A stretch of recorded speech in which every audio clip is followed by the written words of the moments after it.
Welcome. We're very happy to host you today virtually.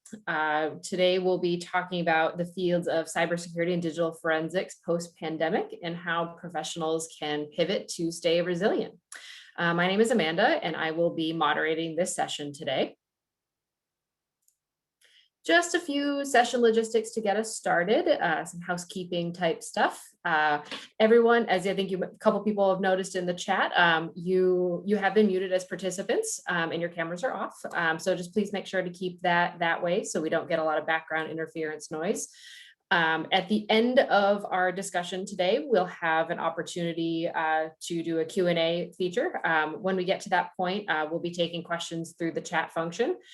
So please make sure to do so and feel free to do so throughout the presentation if you have questions and don't want them to get lost. I'll be paying attention to them on the side. And lastly, we will be recording today's session. So if anybody needs to hop off early or wants to refer back to this, we'll be recording this and sharing it with everybody who attended after the event. So to get us started, I'd like to turn it over to our presenters to introduce themselves. So presenters and speakers, if you could kindly introduce yourselves, tell us your name, your respective roles and responsibilities at your place of employment, and any sort of interesting past industry or academic experience you'd like to share as it relates to our topic today. I'm going to stop sharing my screen so everybody can see you. Good morning, everyone. My name is Kathleen Hyde, and I'm chair of cybersecurity programs at Champlain College Online, along with Sergio. And I currently oversee the undergraduate degree programs for computer forensics and digital investigations, computer and information systems, and economic crime investigation. Those are the undergraduate degrees that are related to today's webinar. And then also the Master of Science at the graduate level in Information Security, which has two tracks, management and operations. And in my former life, I was a news reporter and investigative journalist, and also an information technology and information security consultant before becoming an adjunct instructor and then joining Champlain College Online full-time. Thanks, Kathleen. Good morning, everyone. I'm Sérgio Magalhães. I'm Department Chair of Cybersecurity along with Kathleen. I currently oversee the undergrad program in software development and the undergrad program in cybersecurity. I also oversee the Master of Science in Digital Forensic Science. I came to Champlain College and to the US in 2018 from Portugal. And in my previous life, I was a professor, a researcher, a consultant, and I've been working with cybersecurity for the past 18 years. And some of the highlights of those 18 years are the work that I did with the Portuguese Armed Forces in designing security for that network, and also my collaboration in the NATO project, Cyber Defense Education and Training for NATO. I did quite some research around authentication, some cool stuff with biometric authentication, namely cognitive and behavioral biometrics. So there's a lot of different things around all of the fields of cybersecurity. Awesome. Thanks, Sergio. Chad? Geez, that's a tough act to follow. So good morning, good afternoon, everyone. My name is Chad Johnson. I am a director of cybersecurity training at Fidelity Investments. I am also a Champlain Online alum. I graduated back in 2019, and as it turns out, Kathleen was one of my instructors once upon a time. So our paths have crossed on several occasions. I've been at Fidelity for 17 years. So my previous roles before that, I was actually in the U.S. Marines. I got out of the Marine Corps and moved to where I'm at now in North Carolina. And I got hired by Fidelity 4 days later, and I've been there ever since. My cyber background is nowhere near as extensive, but I did realize when I went into the field about 5 years ago, just how much I didn't know. And that's where Champlain comes into play. because I enrolled as a student because I knew very quickly to get to where I needed to go, I needed to learn more. And Champlain has definitely supplied me with all the tools necessary for me to continue my career in this area. And it's so vast and dynamic that you can take your career in so many different directions. And I've done that. And so I'm very honored to be a guest speaker here today. Wonderful. Thanks, Chad. And thank you, Kathleen and Sergio as well. So let's get started.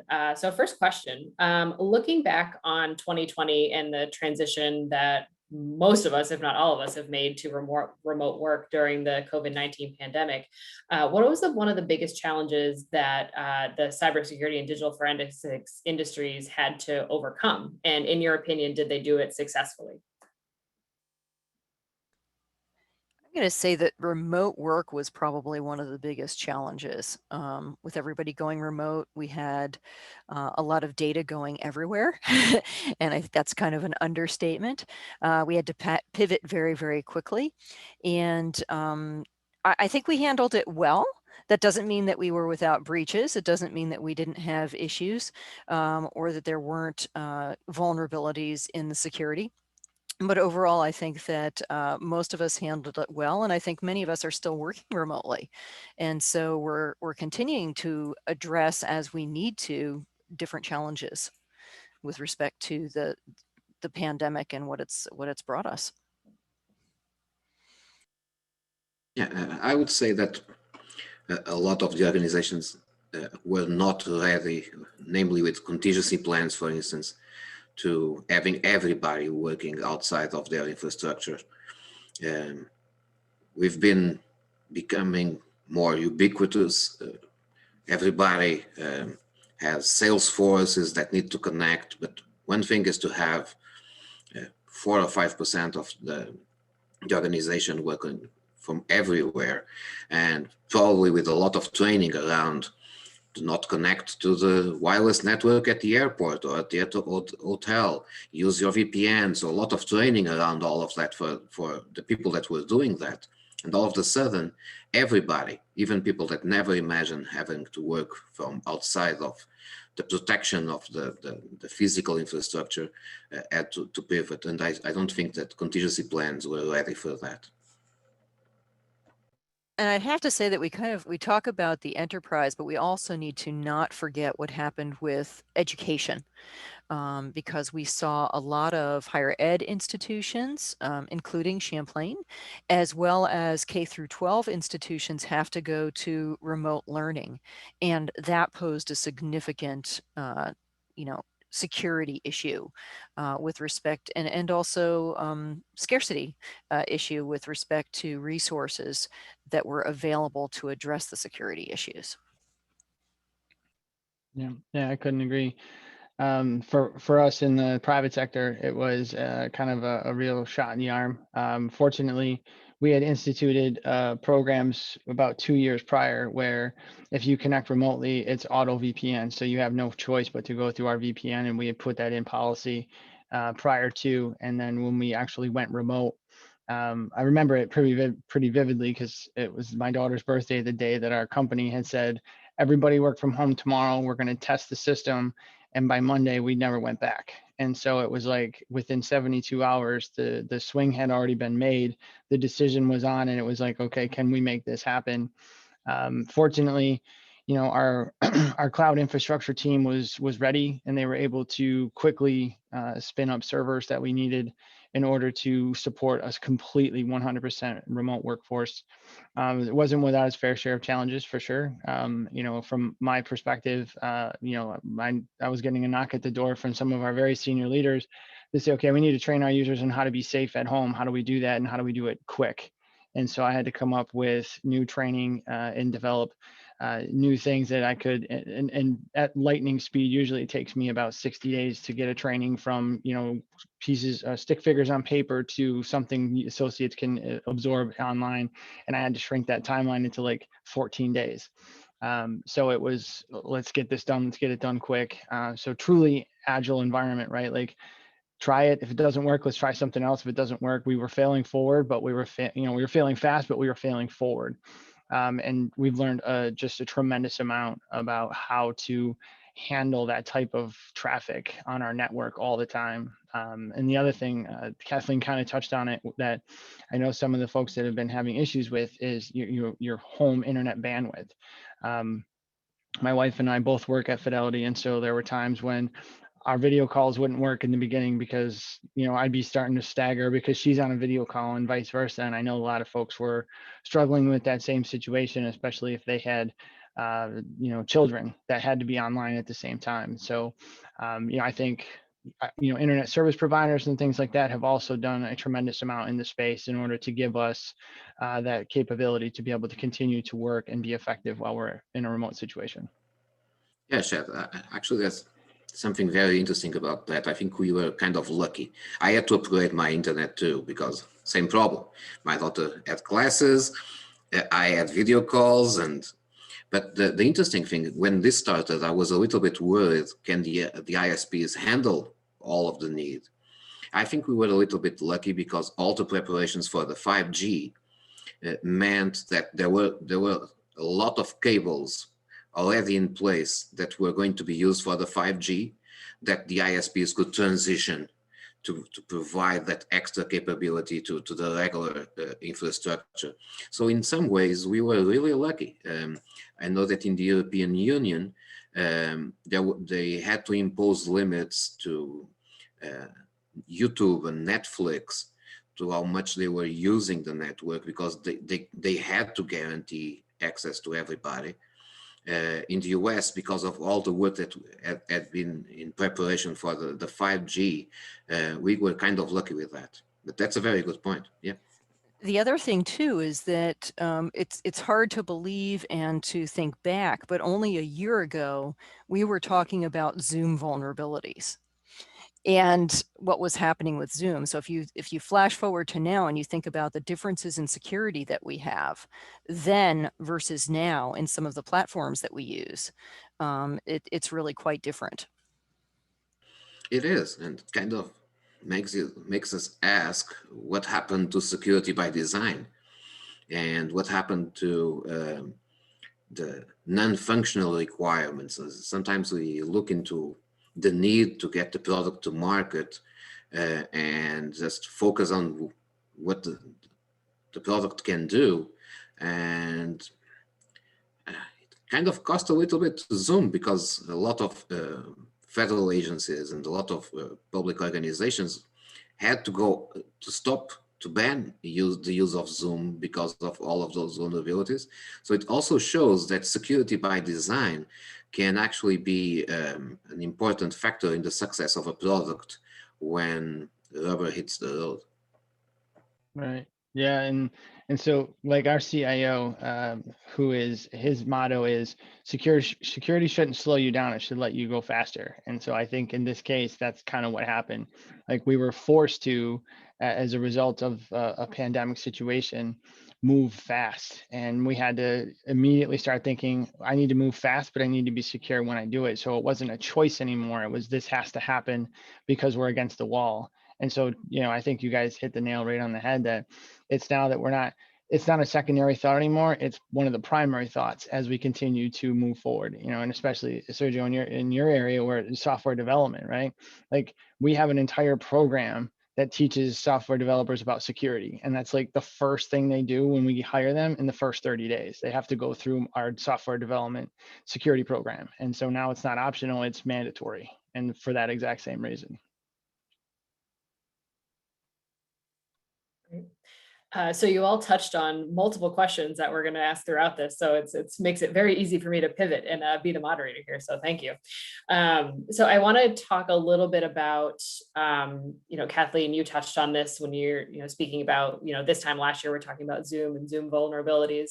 So I think that's a nice segue where, about this time last year, we hosted a similar sort of cyber panel where we were at the beginning of the pandemic, relatively speaking, and spoke about, the career outlook and what can people expect in this industry as the pandemic progresses. And looking back at that presentation, we spoke a lot about the outlook for jobs. We talked a lot about the shift from online or in person to online, perhaps an increase in attacks that we could be expected, and certainly spoke about sort of the skills gap that's existing too between what companies need and what people are learning. So now that we are almost a year later into this, I'm curious to hear your respective thoughts and opinions about, were your predictions right?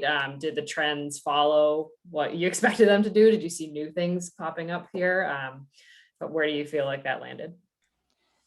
I think it landed somewhat where I expected it to land, which is that we still have a gap. We still need skilled personnel.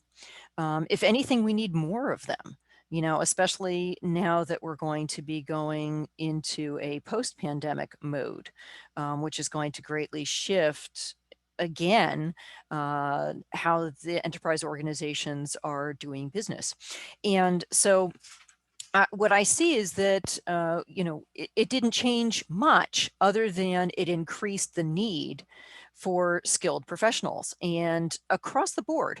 And part of that is actually a shift in organizations to using risk management activities across the board. So instead of it being just an IT problem or an IS problem, risk is now being seen, and security risk in particular, as far as information security, is being looked at across the enterprise with risk management. And so I think that we're going to continue to see that need for skilled operations people. We're going to see the continued need for researchers. We're going to see the need for people who are skilled in compliance.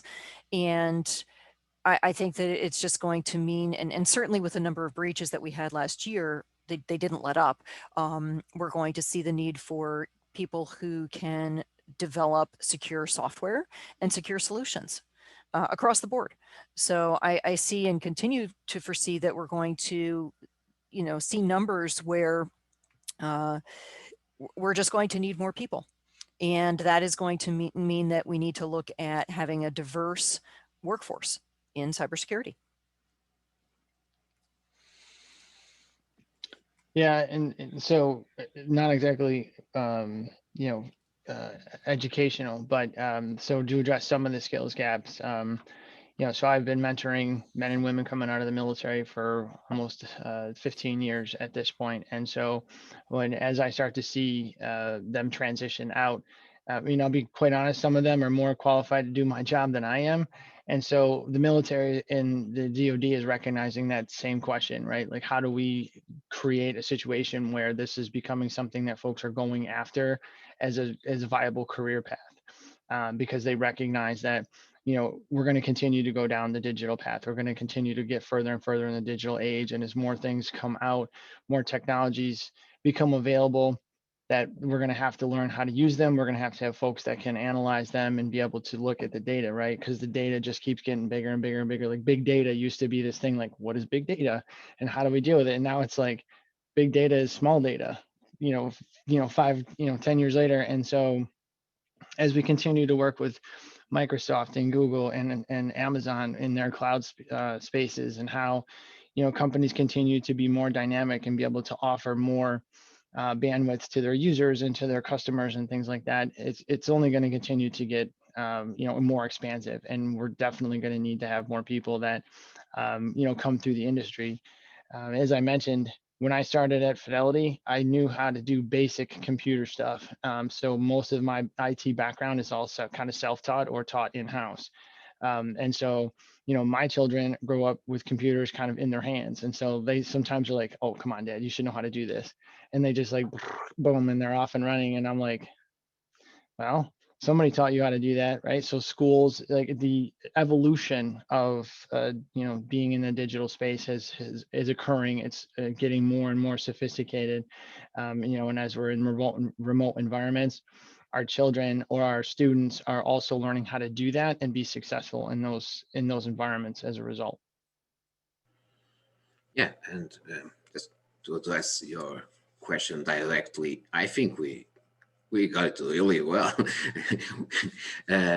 Great prediction, not like the future prediction for 2020 that was going to be a great year, and I think we did well.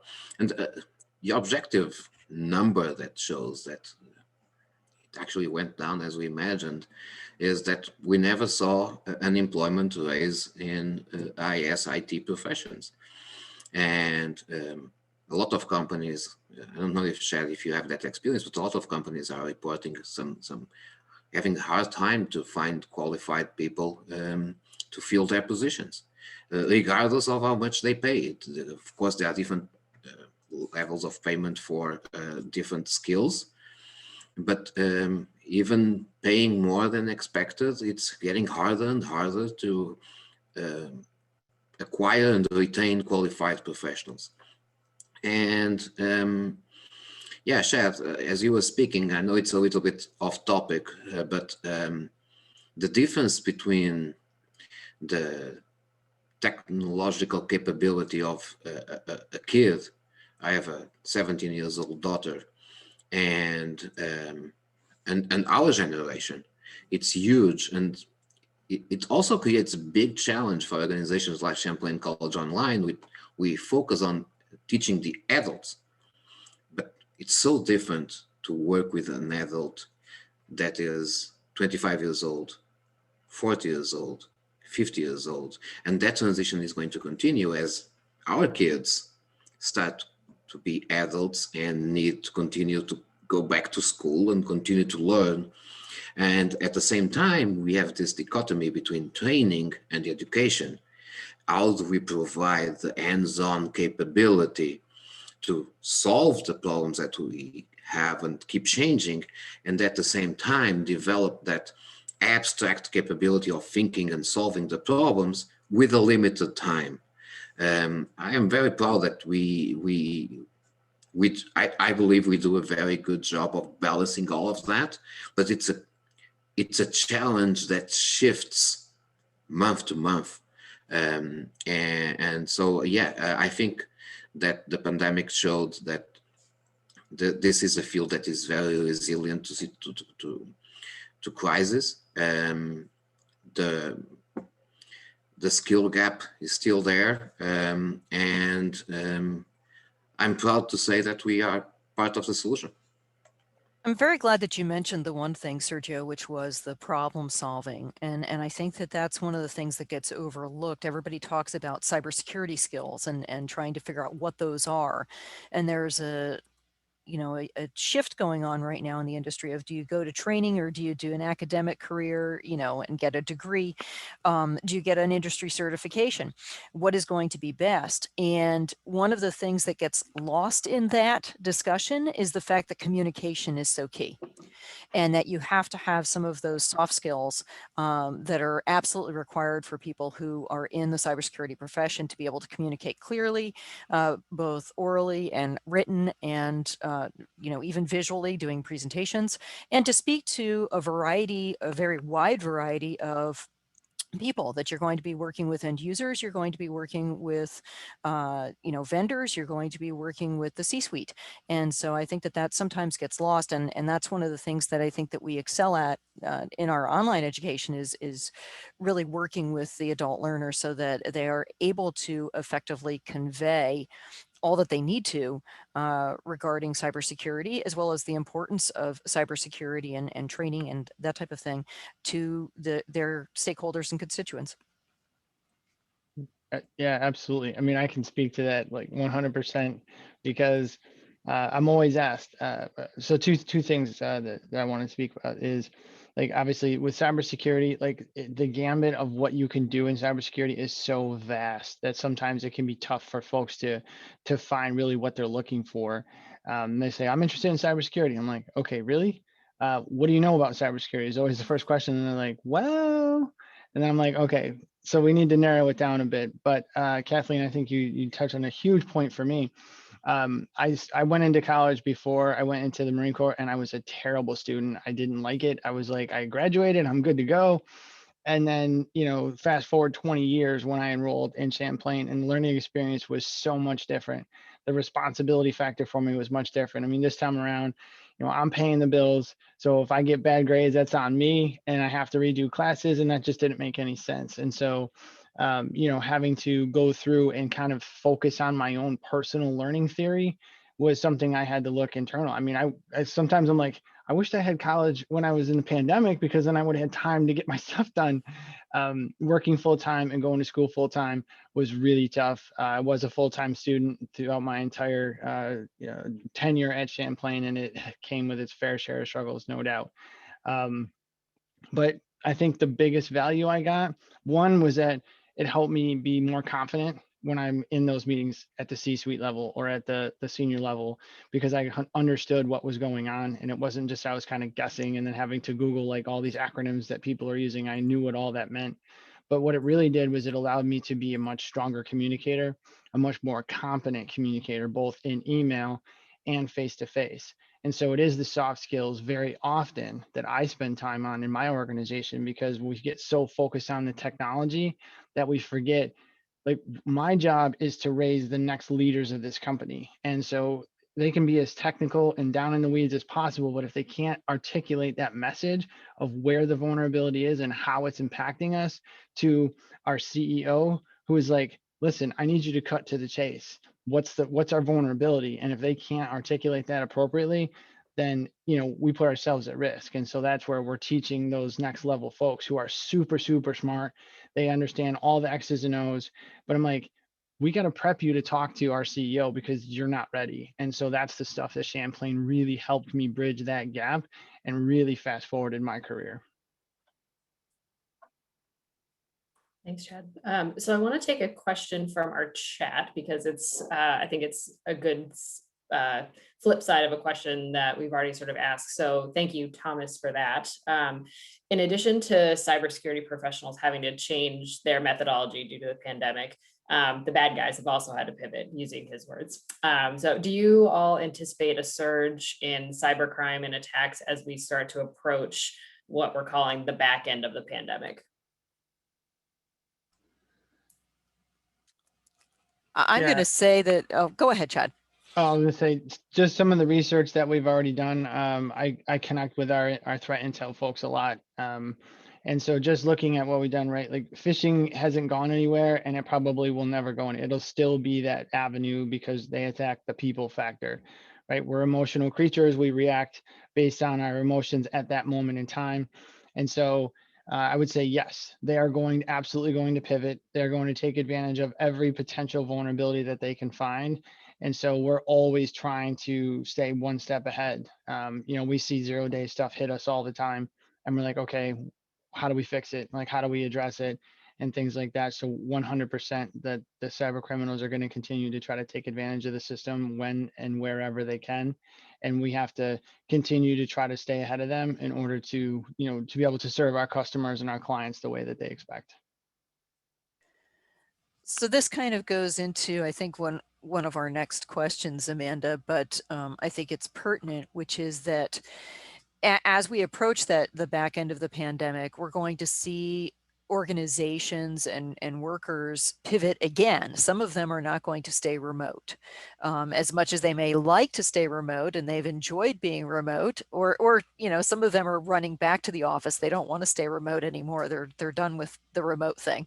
But I think that as that happens, we introduce more vulnerability into our systems again. And we also introduce the likelihood of having data loss. And as that happens, and there are more vulnerabilities caused by just general shifts in how we do business, how we work, yes, I do think that we're going to see a surge. They're going to take advantage of that. The adversary is going to take advantage of that. And that's just natural. I mean, that's what they do. And so do I think it's going to be a large surge? I think that, we're in this time where we're always dealing with vulnerability. We're always dealing with exploitation of vulnerability. There's going to be that human factor, as Chad said, where you're going to have people who are going to click on links. They're going to fall for spear phishing attacks and other attacks, not just via email. And that is going to be something that we're always going to be dealing with as we're creating new software, as we're creating new platforms, as we are having more companies move to the cloud, and continuing to seek out new technology, we're going to have vulnerability because there are going to be people who want to rush things to market. They're not going to do the appropriate testing. And, without that portion of it, and without that part of it, and doing secure development work, we're always going to be dealing with potential breaches. I think that in any risk assessment, it's the transition that is the worst moment. It brings novelty, and with novelty, there's always the opportunity for additional vulnerabilities that we didn't recognize. And so, as we transitioned from where we were to the pandemic situation, there was a transition moment where everybody was trying to figure out how to do things. As Chad was saying, training people for the new situations, all of that. Chad crushed 60 days to 14 days. There were 14 days there where that training was not out. And so there's that moment of transition where we are adapting.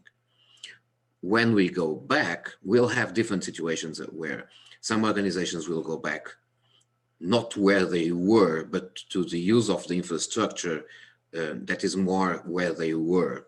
Some will be in an hybrid situation, and some will stay remote. But all of those that transition have two layers of change.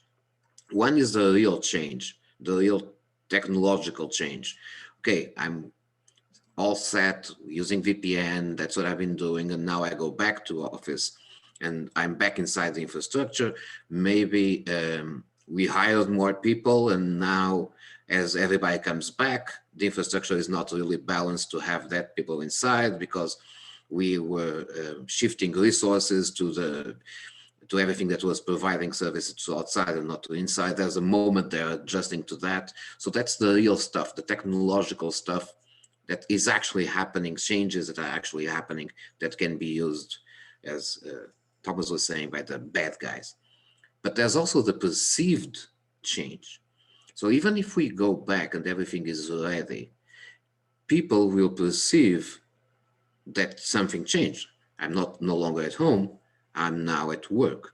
That opens a door for phishing attacks, for instance, where the attacker is saying, okay, imagine the situation where somebody receives a fake email from the CEO saying, we all went back, but there was a problem here, and now please click on this link and do X, Y, and Z to fix this.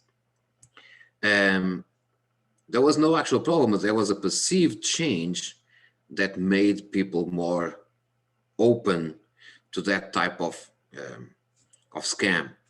And so and they need to think that, I don't know, 200 million Americans have shifted through this pandemic. If we get 1% of those being attacked, it's 2 million people. If 10% of those actually fall, that's 200,000 if I did the math right. And so with any organization is as weak as their weakest link. We only need one to actually fall through that. So yes, I would say that we will have different situations as we transition, either due to factual vulnerabilities, technological vulnerabilities, or due to that perceived difference that opens the door. But we also been seeing cybercrime increasing because it's it's becoming a business. And so a lot of people make a lot of money out of cybercrime, and everything that makes money tends to grow.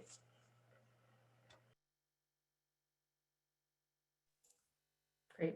Yeah, so you're right, Kathleen. This did definitely move into our next question about sort of looking at the pandemic when it's no longer a pandemic and when we're sort of back to normal. What are sort of the implications here? So I think you all sort of answered that in your own way, but want to give you maybe 5 more minutes to expand on that if you so choose, because we are getting quite a few questions from our audience today. So I want to make sure we leave time to, and they seem like great questions too. So I want to make sure we have time to do that. So first part, is there any addition to that question that any of you would like to add as far as what does, once the pandemic is no longer a pandemic and it's under control and the world goes back to normal, what are things that we all need to consider as professionals? Yeah, so one thing is, well, two things actually, real quick, is one, cell phones aren't relatively new. Sorry if you guys are hearing feedback. My coworker, aka my wife, is on another call. But no time in anyone else's history have ever had one of these, right? Which is a personal computer capable of doing massive things that fits in your pocket. Right. So we're still on that vulnerability edge of the handshake between having all that information on your corporation, on your personal device. Is it segmented correctly? So as we go back to the office, are people going to use mobile more because they're going to be on the go and things like that? And then also you have to consider, and I think Kathleen said this, is that some people aren't going to want to go back. Right. So how do you retrieve devices from folks that's flat out are like, I'm not coming back, and they decide to leave your company? Like, there's a vulnerability there. Like, yes, we have remote, detonation or wiping capabilities and things like that, but there's still some physical, pieces of that puzzle that we have all had to think about, because we've never really been at home in such a huge mass before. And so, the data loss is still a real possibility. And so I think, as we look at things realistically, we're starting to say to ourselves, okay, if we only get, half of our workforce to actually commit to coming back, what does that look like? And so a lot of companies are doing those exercises. And I talk to a lot of, my peers and other corporations, and they're saying kind of the same thing. Realistically, at least for the next year, 50% is still a high mark that we doubt we'll even get back to that point. So it is a real possibility that there's some vulnerabilities that we just didn't anticipate, just because folks may not feel comfortable in the workplace anymore, or that corporations may not have the space because of the distancing that we have to take into consideration as we change and morph into what is going to be the new normal.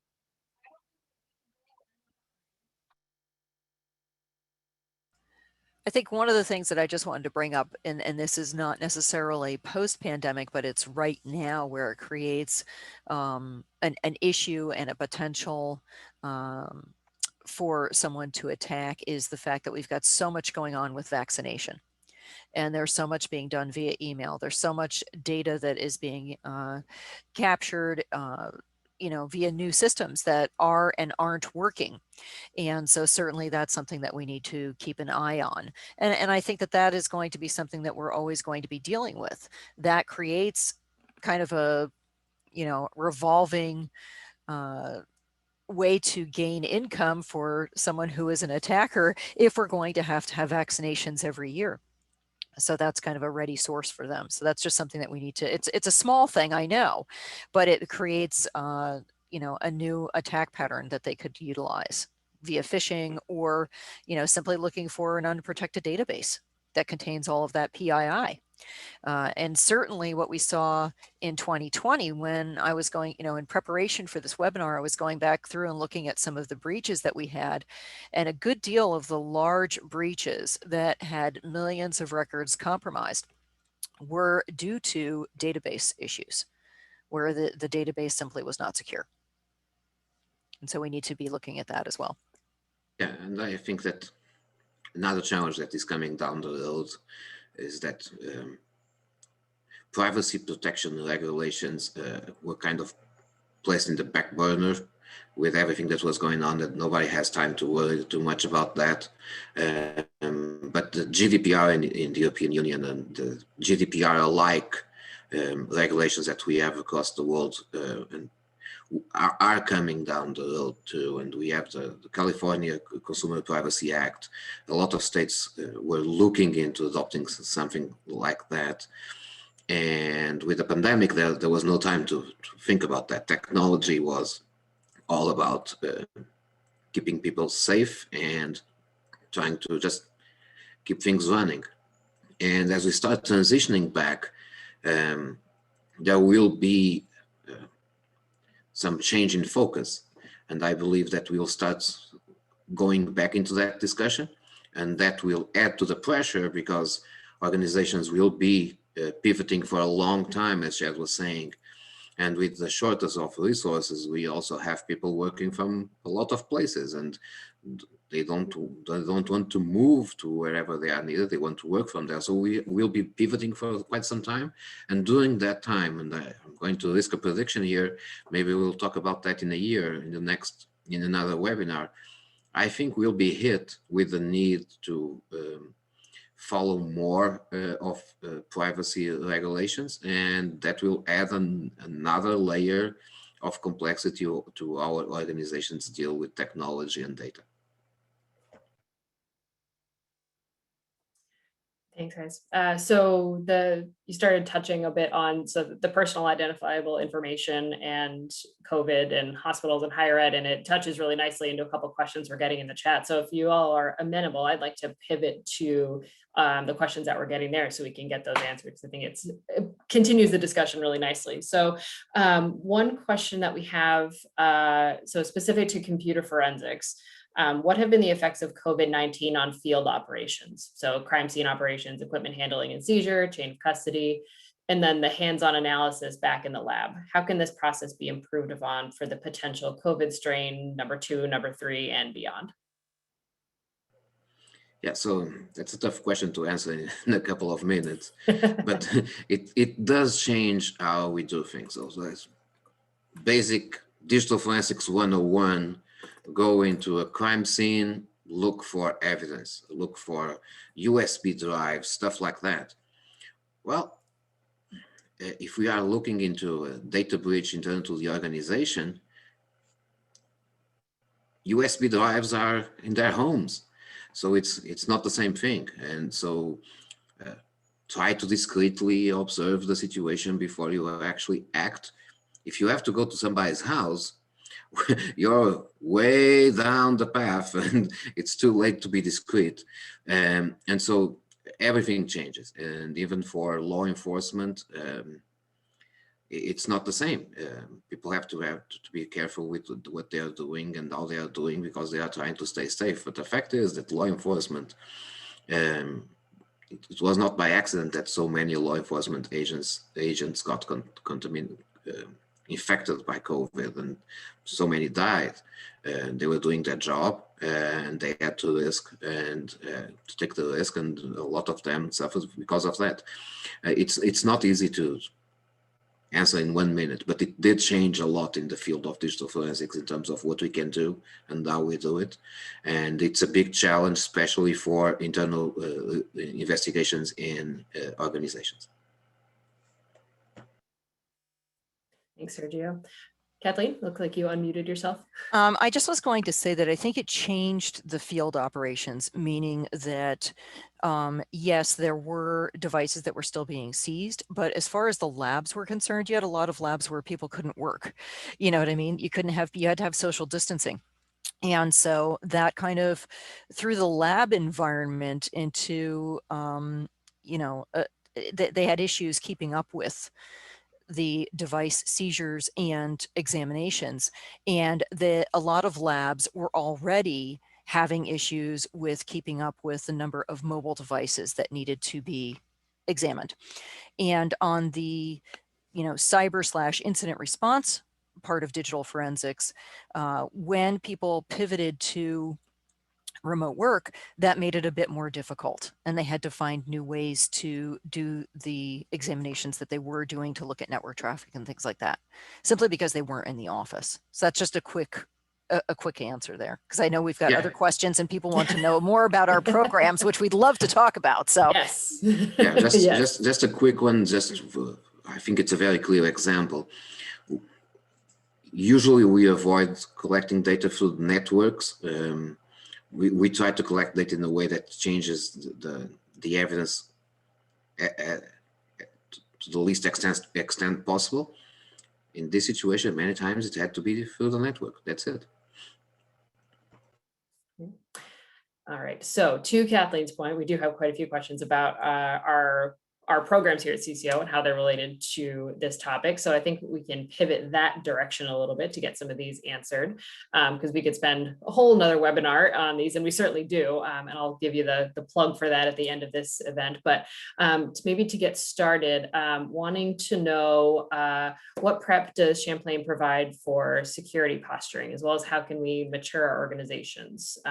Just, I think generally the overarching question there is more about what does our curriculum do, and how, talk a little bit about our programs there. So I think it would be good for Sergio to start with the undergrad, and then I can talk a little bit about the grad as far as cybersecurity is concerned. Yeah, sure. So as an educational program, we have the general education program as part of the undergrad cybersecurity. And while people, as we mentioned before, a lot of times are looking for the hands-on experience and really value that, as I think as Chad highlighted so well, this is not just about technology and not just about the zeros and ones. There's a lot of soft skills to develop, and we did change a lot our general education program to make transferable skills very, very on top of what we are doing in general education. So even though we are taking math and English and all of that, we changed our general education program to make it very clear how that applies in the context of your job. And then in terms of the technology side of cybersecurity, we go from the foundations in networking and programming, and then we passed through that, and we go into mobile security, operating system security, networking security, and then we reach the level of policy. And so we try to cover a lot of the several fields. As Chad was saying, cybersecurity is not one thing; it's a lot of things. But a cybersecurity professional does need to have a solid foundation in all aspects of cybersecurity, and then comes this specialization in something. It's not possible for a cybersecurity professional to be specialized just in networking security and not understanding anything about mobile security or anything about policies. That doesn't work like that. So we go through all of that. And then we have a set of electives that students can choose where they can kind of shape their degree from server administration to blockchain. And so blockchain is one of the most recent areas that we started teaching. And so we cover from soft skills to hard skills, and we have that spectrum of knowledge that all cybersecurity professionals must have. And then we allow through the electives students to design a little bit their degree to specialize in whatever they really enjoy. So at the master's level, the graduate level, we've got the MS in information security, and that actually has two tracks. We have the operations track, which is somewhat more of a hands-on track, and then we have the management track, where you're developing yourself as a leader to lead a team in cybersecurity or information security within the enterprise. And that's where we start off with risk management and looking at the role of risk, how to classify data, and looking at the different vulnerabilities in systems. And then we move into controls and looking at NIST and other methods of using controls to address authentication and access issues. And then we move into threats and vulnerabilities and kind of do a deep dive into those and look at incident response. And that's kind of the core program for all of the graduates who are going through the MS and IS. Then what we do is we branch out into either the management, where you're going to look as self-values, I think it is, as in leadership, and taking some management courses, project management.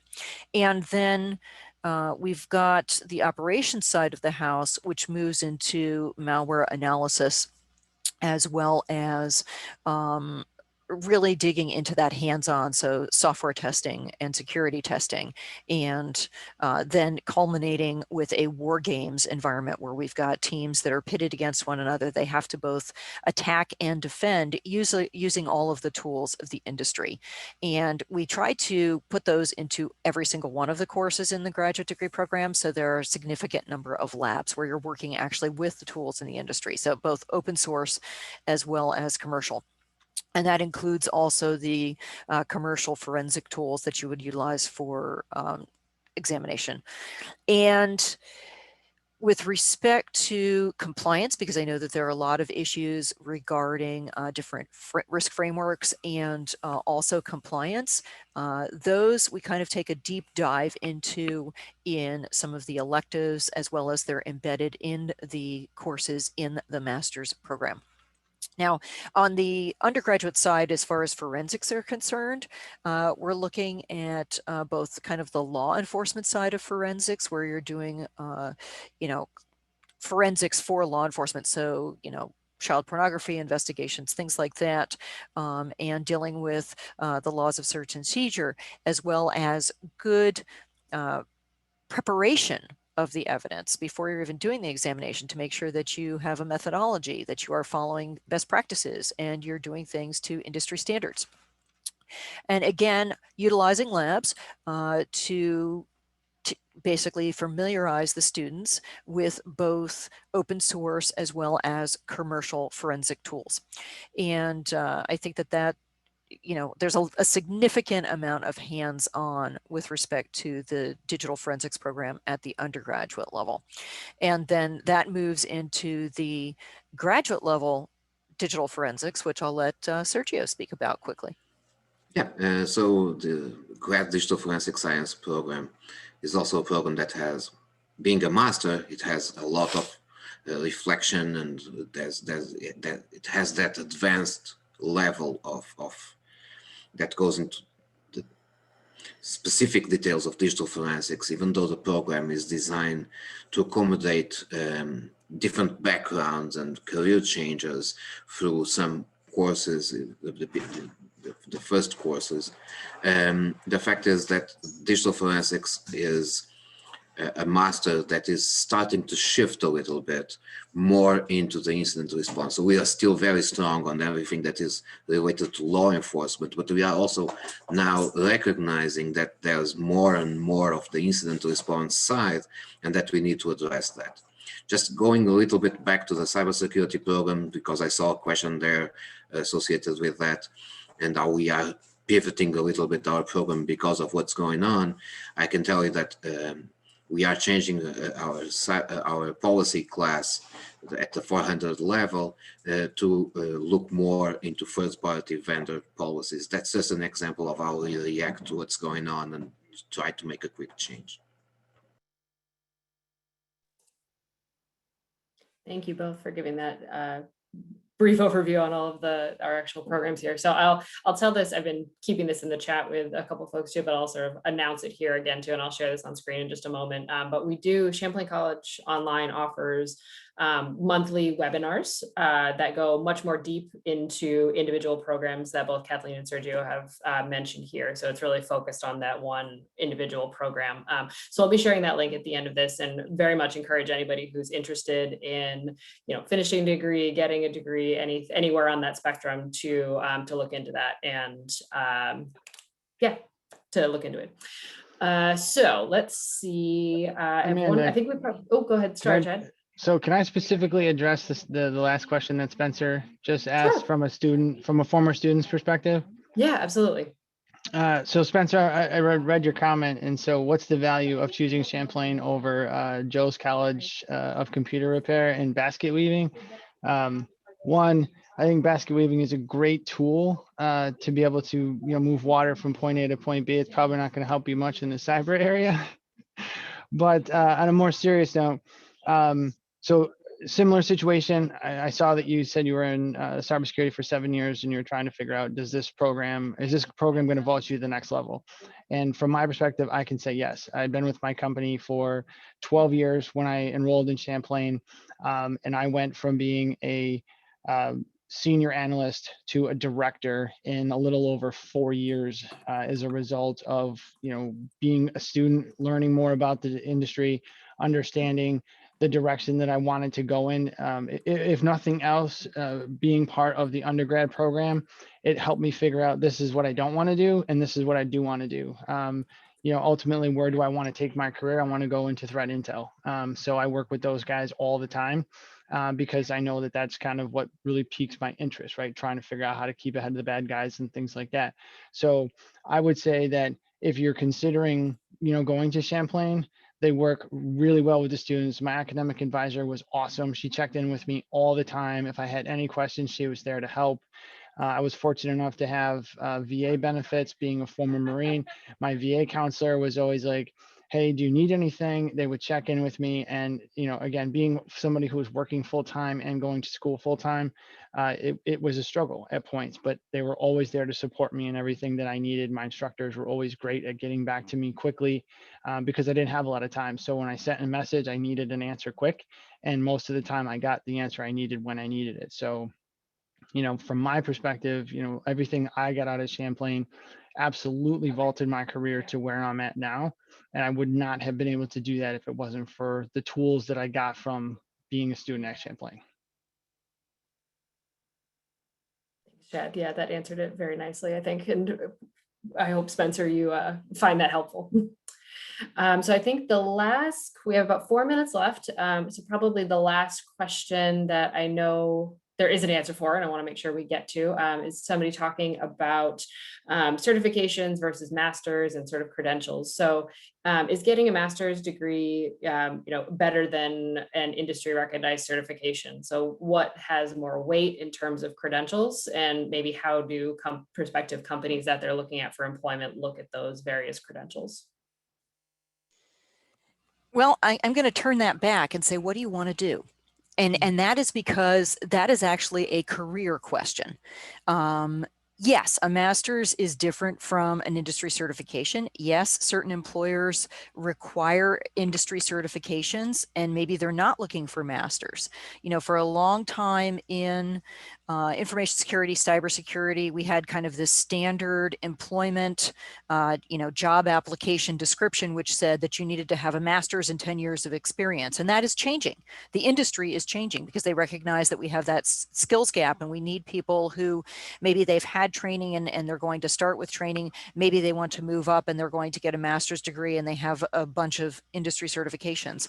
A lot of that actually depends on what you want to do. And in some instances, that master's is going to be more valuable than a industry certification. In others, the industry certification is going to be more valuable.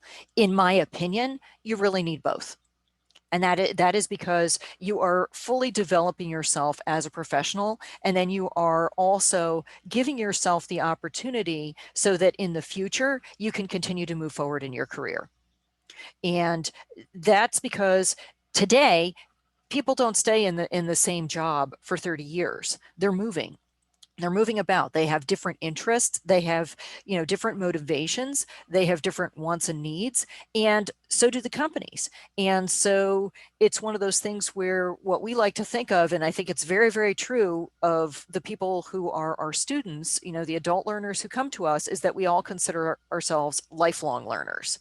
And so in my opinion, the master's degree is just one of those components of lifelong learning, that if you want to continue to grow in the profession and you want to continue to seek out being better educated and do a better job and be a better professional, that is part and parcel of that. But a lot of it's going to be dictated, as far as what is going to be better, that's very, very personal to you and what your career goals are. And that's something certainly that if somebody has a question about that, they can certainly get in touch with me and I can have additional conversations with them, because I do a lot of discussion with our students regarding that, because I get that question all the time when I am doing the MS the MS in the DFS and the MS in the IS webinars, which we hold periodically. So certainly willing to have more conversation about that. Yeah, I just want to say spot on, Kathleen. There we go. All right, so we are exactly at time, and I want to be respectful of everybody's lunch hours or wherever you are joining us from in the US, so your break. So as promised, I am going to share my screen real fast with everybody to make sure you can see. Oh, let's see, where's my screen here? Here we are. Make sure that you can see the webinar piece that I did mention before. We've mentioned a bunch of times. So this is just a short list of the upcoming webinars we have in the next month or so. As you can see, we have two related to, in this ballpark. We have our BS in Communication Information Systems tomorrow, actually, as well as our BS in Web Design and Development. Following that, we have a few that are a little bit more general to Champlain College Online, talking about how to pay for your education, an undergraduate overview, and talking more about the online learning experience as well. So if anybody's interested, I really encourage you to visit this website, so online.champlain.edu/webinar to sign up. And additionally, just to finish up to Kathleen's point, if anybody has other questions to ask, or you want to have more in-depth discussions, you have my email here on the top. This is the alan@champlain.edu, and I'm happy to take those questions in and filter them out to the correct people and make sure you get answers. Additionally, we're going to make sure that we have a couple questions that we didn't quite get to in the chat, so I want to make sure that you all get those answered as well. So we'll be trying to follow up with you in the next few days. And Kathleen, I hope you don't mind, I added your email since you offered to talk through the master's degree and the question as well. Not a problem at all. Love talking to potential students and current students. Wonderful. Well, with that, I want to say thank you to everybody who attended today and took time out of your day. We really appreciate your time and attention and great questions. And to all of our speakers and panelists today, same thank you and appreciation. I hope everybody found it useful and informative, and we hope you enjoy the rest of your day. Thank you so much. Thank you. Bye. Thanks, everyone. Thank you.